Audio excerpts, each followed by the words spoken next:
Hi everyone and welcome back to another episode about British history. This week we'll be learning about the Glorious Revolution, one of 17th century Britain's most unique and arguably defining events. The Glorious Revolution was also one of history's most peaceful revolutions, even taking on the name the Bloodless Revolution.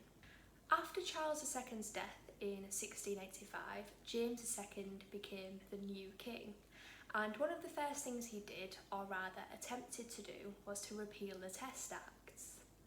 Parliament said no to the repeal, however James went on to still appoint Catholics to high positions. Essentially, King James II was not well liked. James II had another child, this time a boy, who would have then been his successor.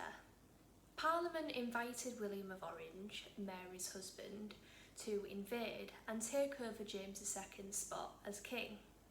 In 1688, on the invitation of important Protestants, William arrived in England.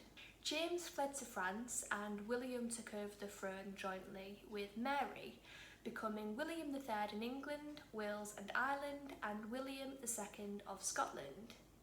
This was later called the Glorious Revolution because there was no fighting and it guaranteed the power of Parliament. So James II wanted to regain the throne and the French helped James II to invade Ireland. William reconquered Ireland at the Battle of the Boyne in Ireland in 1690 and James then fled back to France. The event is still celebrated by some in Northern Ireland today. At their coronation, William and Mary signed the Bill of Rights. The Bill of Rights banned cruel and unusual punishment and allowed Protestants the right to bear arms. The Bill of Rights allowed Parliament's freedom of speech, required frequent meetings, and had the ability to hold free elections. The change in the power of Parliament was an effect of the Glorious Revolution and meant that the balance of power between monarch and Parliament had now permanently changed. Parliament gained the power to levy taxes, pass laws and control who could be monarch. So next week we'll be looking at the Industrial Revolution and the slave trade.